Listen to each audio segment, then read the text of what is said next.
Good morning, everyone. Happy Wednesday to you. I hope you're doing well. Well, yesterday we heard the bad news from Micah as he took on the leaders of the nation and the people of Israel, both the northern and southern tribes.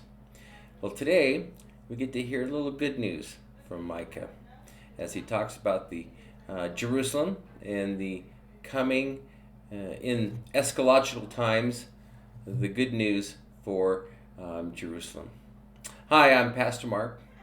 I'm with Heights Christian Church, and what we're doing is we're going through the Bible in 5 years. We would love for you to subscribe to this channel, be a part of this every day.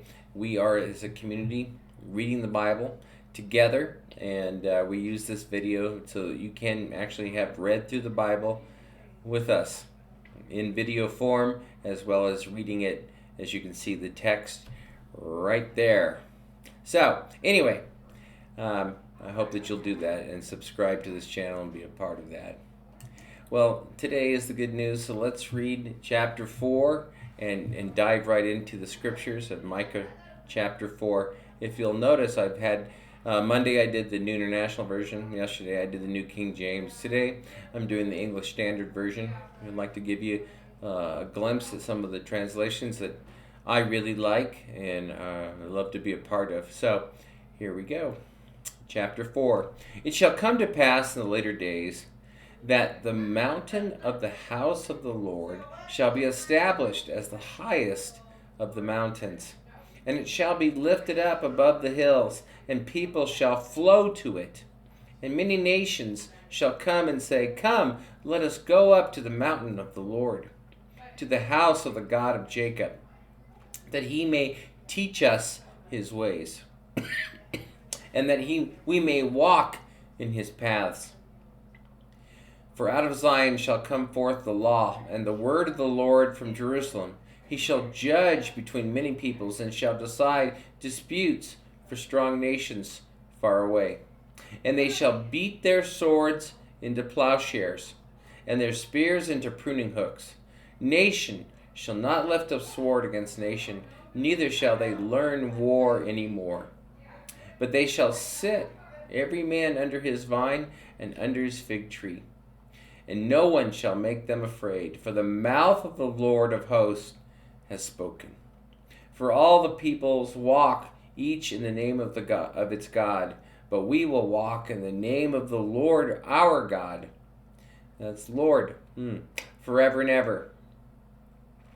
In that day, declares the Lord, I will assemble the lame and gather those who have been driven away, and those whom I have afflicted. And the lame I will make the remnant, and those who were cast off a strong nation. And the Lord will reign over them in Mount Zion, and from this time forth and forevermore. And you, O tower of the flock, hill of the daughter of Zion, you shall it come. The former dominion shall come, kingship for the daughter of Jerusalem. Now why do you cry aloud? Is there no king in you? Has your counselor perished? That pain seized you like a woman in labor? Writhe and groan, O daughter of Zion, like a woman in labor, for now you shall go out from the city and dwell in the open country, and you shall go to Babylon. There you shall be rescued. There the Lord will redeem you from the hand of your enemies. Now many nations are assembled against you, saying, Let her be defiled, and let her eyes gaze upon Zion. But they do not know the thoughts of the Lord. They do not understand his plan, that he has gathered them as sheaves to the threshing floor. Arise and thresh, O daughter of Zion, for I will make your horn iron, and I will make your hooves bronze. And you shall beat in pieces many peoples, and shall devote their gain to the Lord, their wealth to the Lord of the whole earth. Okay, well, one thing that's just kind of crazy about Micah is he is saying in the latter days. Every time a prophet says in the latter days, he's talking about something far off, something in the distant future.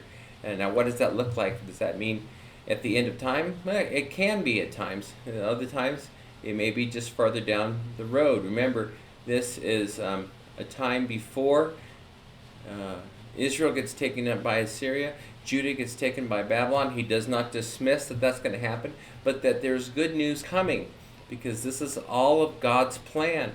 I love the fact that he uses the imagery of beating swords into plowshares. In Amos it says, beat your plowshares into swords. Well, this is the return where at the end of times there will be peace. Peace because God will reign and not man. And they're talking about the Messianic age. This is the time when Jesus comes 7 centuries later and begins the Messianic age, which we're still in to this day. And so, but it's good news that he's sharing that yes, there is going to be some bad things, but God has a plan. And notice he says, there's other nations that will follow their gods, but we follow the Lord. And it says the capital L and capital O, capital R, capital D. That is the true name of God that is not used in the Bible. It just says Lord, which means Yahweh, the actual personal name of God. And so he's saying all this stuff is going on. Even in Messianic age here, we're saying, there's still wars, there's still going on, people don't feel safe. Well, the reason being is because the Messianic kingdom hasn't completely yet. Jesus came once, he died for sins, he died for all of our sins, but he's coming again. We know he's coming again because everything that God has said has happened. So why would we not trust that Jesus is coming again?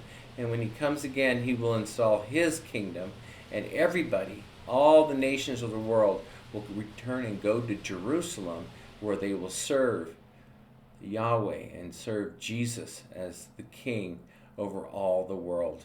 Doesn't that sound like good news? Well, I love that. I love that our future is already decided by God, and we just have to live in that. Live in the truth that Jesus is coming again.